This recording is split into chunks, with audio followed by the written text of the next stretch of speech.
بسم اللہ الرحمن الرحیم وبہ نستعین وصلی اللہ علی نبینا محمد وعلی آلہ وصحبہ اجمعین ومن تبعہم بإحسان الی یوم الدین وبعد۔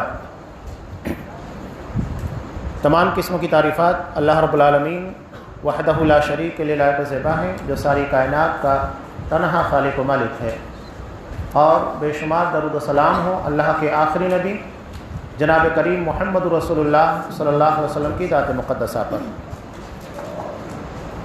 محترم سامعین، عزیز ماں اور بہنوں، اللہ کا دین کامل ہے۔ حجۃ الوداع کے موقع پر آیت نازل ہوئی سورہ مائدہ کی، الیوم اکملت لکم دینکم، آج تمہارے لیے تمہارا دین مکمل ہو رہا ہے۔ واتممت علیکم نعمتی، اور تم پر میں نے اپنی نعمت کو تمام کر دیا، کامل کر دیا۔ ورضیت لکم الاسلام دینا، اور تمہارے لیے اسلام کو بطور دین پسند کر لیا۔ بعض لوگ اس غلط فہمی کا شکار ہے کہ پہلے دین مکمل نہیں تھا، اب مکمل ہوا۔ قرآن مجید نے کہا تمہارے لیے تمہارا دین مکمل ہوا۔ پچھلی امتوں کو بھی کامل دین دیا گیا تھا، چاہے وہ حضرت نوح علیہ السلام کی قوم ہو، قوم صالح ہو، قوم سمود ہو۔ حجۃ الوداع کے موقع پر ہمارا دین، یعنی جو دین اور جو شریعت اللہ نے ہم کو دی، وہ مکمل ہوا۔ حالانکہ اس آیت کے بعد بھی کچھ احکامات نازل ہوئے جو کہ ضمناً دیگر احکامات کا تتمہ تھے، اس کو مکمل کر رہے تھے۔ دین کے کامل ہونے کا مطلب یہ کہ اس میں کوئی نقص نہ ہو، کوئی خامی نہ ہو، کسی اور طرف جانے کی ضرورت نہ ہو۔ اب اگر ہم دین کو کامل مانتے ہیں تو زندگی، تجارت، معاملات، دنیا، آخرت، سب چیزیں اس میں آنی چاہیے، کہیں پر کوئی تشنگی نہیں رہنا چاہیے۔ اگر کوئی شخص اسلام میں اس طرح کی تشنگی کا دعویٰ کرتا ہے، کمی نکالنے کی کوشش کرتا ہے، تو دراصل وہ قرآن مجید کی اس آیت کا انکار کر رہا ہے۔ اس سے پہلے جو آیات گزری ہیں، قرآن مجید نے بہت سخت حکم لگایا، اولئک ھم الکافرون حقا، یہ پکے کافر ہیں۔ کون لوگ؟ قرآن نے کہا کہ ان الذین یکفرون باللہ ورسلہ، جو اللہ اور اس کے رسول کا انکار کرتے ہیں، کفر کرتے ہیں۔ کیسے؟ قرآن نے کہا وَيُرِيدُونَ أَن يُفَرِّقُوا بَيْنَ اللَّهِ وَرُسُلِهِ، اور وہ چاہتے ہیں کہ اللہ اور اس کے رسول کے درمیان تفریق کریں۔ وہ کہتے ہیں وَيَقُولُونَ نُؤْمِنُ بِبَعْضٍ وَنَكْفُرُ بِبَعْضٍ، بعض پر ہمارا ایمان ہے، بعض کو نہیں مانتے۔ وَيُرِيدُونَ أَن يَتَّخِذُوا بَيْنَ ذَلِكَ سَبِيلًا، اور وہ چاہتے ہیں کہ اس طرح ایک نیا راستہ بنا لیں۔ آج ہمارے درمیان کچھ افراد جو ہیں، یہ اغیار کی سازش کے تحت، اللہ کے رسول صلی اللہ علیہ وسلم نے پہلے کہہ دیا دین مکمل ہے، لوگ ایسے پیدا ہوں گے۔ امام ابو داؤد نے حضرت مقدام بن مادی قریب رضی اللہ تعالیٰ عنہ سے روایت کیا کتاب السنہ میں، آپ صلی اللہ علیہ وسلم نے کہا اللہ انی اوتیت الکتاب ومثلہ معہ، اللہ نے مجھے کتاب یعنی قرآن مجید اور اسی کے مثل حدیث دی ہے۔ قرآن اور حدیث میں عمل کے اعتبار سے، حکم کے اعتبار سے کوئی تفریق نہیں ہے۔ بعض لوگ یہ تفریق کرتے ہیں کہ قرآن مجید کے احکامات کو فرض اور احادیث میں کسی کا حکم دیا گیا اس کو واجب کہیں گے۔ نہیں، حکم کے اعتبار سے دونوں یکساں ہیں۔ فرق اتنا ہے کہ احادیث قرآن مجید کو نماز میں تلاوت کیا جاتا ہے اور حدیث کو نہیں، لیکن تلاوت کے علاوہ بقیہ ساری چیزیں نماز کی سب حدیث کے پر موقوف ہے۔ آپ سورہ فاتحہ پڑھیں، اس کے بعد کوئی سورہ، ابتدا سے لے کر انتہا تک سلام تک کی بات کریں، آپ کو بغیر حدیث کے نماز ثابت نہیں کر سکتے۔ مولانا ثناء اللہ امرا صلی رحمہ اللہ ایک بہت پیارا مناظرہ تھا منکرین حدیث سے۔ منکرین حدیث میں الگ الگ ہے، کچھ لوگ ان حدیثوں کا انکار کرتے ہیں جو ان کی عقل میں نہیں آتی، یعنی عقل میں آ رہے، ان کی عقل میں آئے گی تو مانیں گے، نہیں تو نہیں۔ اور کچھ ایسے ہیں جو کلیتاً حدیث کا انکار کرتے اور اپنے آپ کو اہل قرآن کہتے ہیں، یعنی ہم صرف قرآن کو ماننے والے، حدیث کو نہیں۔ مولانا ثناء اللہ امرا صلی رحمہ اللہ نے مناظرے کی دعوت دی گئے، کچھ نہیں کہا کہ ٹیبل رکھا ہوا ہے، فرض کرو یہاں ایک مردہ ہے، ان سے کہا کہ مجھے صرف اس کو غسل دینے، کفن دینے اور اس کی تدفین کا طریقہ بتا دو، قرآن کے ذریعے میں مان جاؤں گا، مجھے کوئی مناظرہ نہیں کرنا ہے۔ سارے منکرین حدیث اٹھ کر بھاگ گئے۔ کیا ثابت کریں گے آپ؟ جب آپ اپنے مردوں کو قرآن کے حکم کے مطابق غسل نہیں دے سکتے، اس سے ثابت نہیں کر سکتے، نہ ان کی تکفین کر سکتے ہیں نہ تدفین، تمہارے پاس بچا کیا ہے؟ یہی ہے اللہ اور اس کے رسول کے درمیان تفریق کرنا، یعنی اللہ کا حکم قرآن مجید ہے، اس کو مانیں گے اور حدیث کو نہیں مانیں گے۔ اللہ اس کے رسول کے درمیان تفریق۔ قرآن نے اسی لیے کہا پکے کافر ہیں جو اللہ اس کے رسول کے درمیان تفریق کرتے ہیں، قرآن حدیث کے درمیان تفریق کرتے ہیں۔ آپ صلی اللہ علیہ وسلم نے کہا اللہ نے مجھے کتاب اور اسی کے مثل حدیث دی، الا یوشک رجل شبعان، سنو ایسا ہوگا کہ ایک آسودہ حال، یعنی جسے کمانے کھانے ان ساری چیزوں کی فکر نہیں ہوگی، بالکل آسودہ ہوگا، علی ریکتی، وہ اپنی چارپائی کے پر ٹیک لگائے ہوگا، یہ اس کی آسودگی کی دلیل ہے۔ وہ کہے گا فما وجدتم من قرآن من حلال فحلوا، قرآن میں جو حلال ملے اس کو حلال مانو، جو حرام ملے اس کو حرام مانو، یعنی صرف قرآن کے حلال کو حلال اور اس کے حرام کو حرام مانو۔ اس کے بعد آپ صلی اللہ علیہ وسلم نے کیا کہا؟ الا لا يحل لكم لحم الحمار الاهلي ولا كل ذي ناب من السبع، سنو تمہارے لیے گھریلو گدھے کا گوشت حلال نہیں ہے، اور نہ ہی ہر دانتا، کچلی کا جو دانت ہوتا ہے، جو نوکیلا دانت جیسا کہ شیر، کتے اور ان سارے درندوں کے اندر پایا جاتا ہے، اس طرح کے نوکیلے دانت رکھنے والے، شکاری کرنے والے کسی جانور کا گوشت تمہارے لیے حلال نہیں ہے۔ آپ صلی اللہ علیہ وسلم نے یہ جو بات کہی یہ دونوں کے دونوں آپ کو قرآن میں کہیں نہیں ملے گی۔ آپ گدھے کے گوشت کی حلت یا حرمت کے بارے میں کوئی آیت پیش کر کے بتائیے، نہیں کر سکتے۔ قرآن مجید میں، قرآن اصولی کتاب ہے اور اس اصول کی تشریح نبی کریم صلی اللہ علیہ وسلم کی احادیث میں کی گئی ہے۔ قرآن لا ہے تو حدیث بائلاز ہے، بغیر بائلاز کے آپ کبھی بھی لا کی تشریح نہیں کر سکتے ہیں۔ تو جو لوگ قرآن اور حدیث میں اس طرح کی تفریق کرنے کی کوشش کرتے ہیں، دراصل یہ پکے کافر ہیں۔ قرآن مجید نے بہت سخت ان لوگوں کے بارے میں حکم لگایا، تحقیق کے نام پر لوگوں کو گمراہ نہیں کرنا ہے۔ یہ آپ صلی اللہ علیہ وسلم نے پہلے بتا دیا، دین کامل ہے تو سب بتایا گیا کیا کیا ہوگا، بتا دیا اس طریقے کے لوگ ہوں گے جو میری حدیثوں کو نہیں مانیں گے، صرف قرآن کے حلال کو حلال، اس کے حرام کو حرام مانیں گے۔ آپ قرآن میں انڈے کے بارے میں بتائیے کہ وہ حلال ہے کہ حرام ہے، نہیں بتا سکتے۔ قرآن مجید کہتا ہے کہ ورکعوا مع الراکعین، رکوع کرنے والوں کے ساتھ رکوع کرو۔ عربی زبان میں رکوع کا مطلب ہوتا ہے جھکنا۔ اب یہ کدھر جھکیں گے؟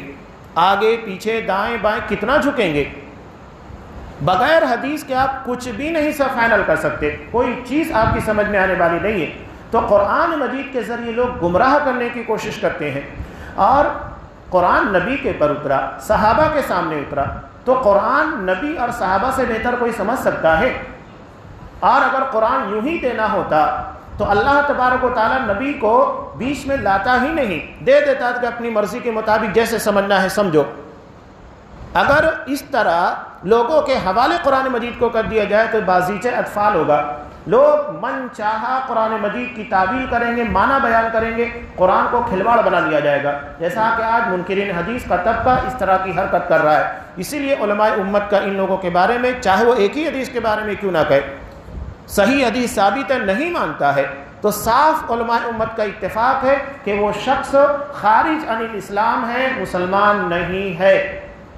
نرمی بالکل نہیں برتی جائے گی ایسے لوگوں کے بارے میں۔ ان لوگوں کو کنونس کیا جائے، سمجھایا جائے، سمجھانے کے بعد بھی اگر نہیں مانتے تو پھر یہی حکم لگے گا جو علماء امت کا اتفاقیہ فیصلہ ہے، اور یہ قرآن مجید کی روح سے ہے کہ جو اللہ اس کے رسول کے درمیان تفریق کرے گا وہ پکا کافر ہے۔ یہ قرآن نے حکم دیا، قرآن کا فتویٰ ہے، کسی اور کا فتویٰ نہیں ہے، اور آپ صلی اللہ علیہ وسلم نے بتا دیا اس طرح کے لوگ پیدا ہوں گے۔ کچھ حدیث میں آپ کے سامنے پیش کروں جو لوگ اعتراض کرنے کی گنجائش نکالتے ہیں۔ عقل، سب سے پہلی چیز یہ ہے کہ کس کی عقل مانے؟ سب کی عقل جدا جدا ہے۔ ایک کہے گا کہ مجھ کو یہ نہیں سمجھ میں آتا، وہ کہتا ہے مجھ کو وہ سمجھ میں نہیں آتا ہے، تو کیا سب کی عقل کے پیچھے پڑیں گے؟ ایک معیار طے کیا جاتا ہے۔ جیسا کہ ہم اپنے لین دین کے معاملات میں معیار طے کرتے ہیں، وزن طے کیا گیا، پیمانے طے کیے گئے، 1 لیٹر دودھ ہے تو اس میں نہ دکاندار کو اختلاف ہے نہ کسٹمر کو، ایک معیار بنا دیا گیا. اب کسی کو اختلاف نہیں ہے، نہیں میں 10 روپے دے رہا تو اس کا مطلب اتنا دودھ ملنا چاہیے، نہیں، وہ طے کر دیا گیا. تو پیمانہ بنایا جاتا ہے اختلافات کے خاتمے کے لیے. تو اللہ نے ہماری اختلافات کے خاتمے کے لیے پیمانہ بنایا ہے قرآن اور حدیث کا. اس کے ذریعے ہمارے اختلافات ختم ہوں گے. ہر کوئی آئے گا اپنی مرضی کے مطابق کہے گا نہیں ایسا نہیں ایسا، تو نہیں چل سکتا. ایک معیار متعین کرنا پڑتا ہے. اب جن حدیثوں کے پر کچھ منکرین حدیث اعتراض کرتے، ایک مشہور حدیث ہے حضرت موسیٰ علیہ السلام کے بارے میں، امام بخاری رحمۃ اللہ علیہ نے جس کو نقل کیا. یہ بنی اسرائیل بڑی شریر قوم تھی. حضرت موسیٰ علیہ السلام بڑے شرمیلے تھے.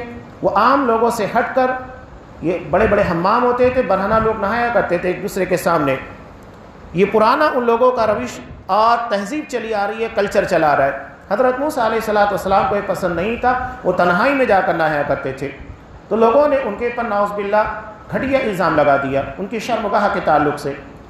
اللہ کو یہ چیز پسند نہیں آئی. ہوا یوں کہ جب وہ تنہائی میں برہنہ ہو کر نہا رہے تھے تو جس پتھر کے پر انہوں نے اپنا کپڑا رکھا تھا، وہ پتھر اللہ کے حکم سے ان کا کپڑا لے کر بھاگنے لگا. حضرت موسیٰ علیہ السلام برہنہ اس پتھر کے پیچھے بھاگے اور کہہ رہے تھے یا حجر صوبی یا حجر صوبی، اے پتھر میرا کپڑا دے.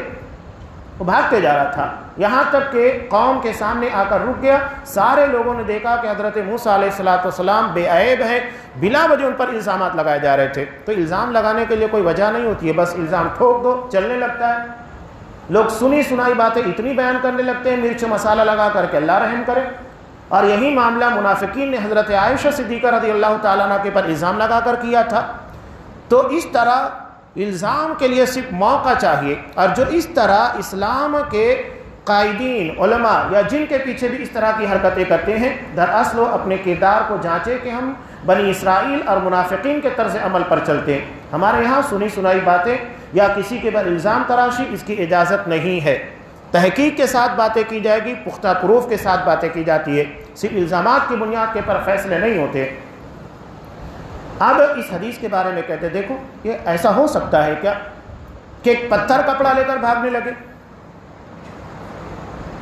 ابھی سورہ مائدہ میں انشاءاللہ کل کی تراویح میں آئے گا کہ جب قابیل نے اپنے بھائی حابیل کو قتل کر دیا، سمجھ میں نہیں رہا تھا، پہلا قتل تھا. پہلی بات تو اس کو یہ سمجھ میں نہیں آ رہا تھا کہ ماروں تو کیسے ماروں، اس لیے کہ پہلے کبھی انسان کا قتل ہوا نہیں تھا. ابھی ہم کو سمجھتا ہے کہ کیسے مارا جاتا ہے، اس وقت تو اس کو نہیں سمجھ رہا تھا، کوئی مرا ہی نہیں تھا. بہرحال بڑی مشکل سے اس نے مارا. مارنے کے بعد اس کو یہ سجائی نہیں دے رہا تھا کہ میں اس لاش کا کروں کیا. فبعث اللہ غرابا، اللہ نے کوا بھیجا جس نے ایک مرے ہوئے کوے کو زمین کھود کر دفن کر دیا. بتائیے یہ بات عقل میں آتی ہے کہ کوا قبر بنائے اس میں اپنے مرے ہوئے کوے کو دفن کر دے؟ یہ چیز عقل میں آتی ہے؟ قرآن میں بیان کیا تو فوراً تسلیم کر لیتے، وہی حدیث کے اندر بیان کیا گیا تو نہیں سمجھ میں آتا ہے.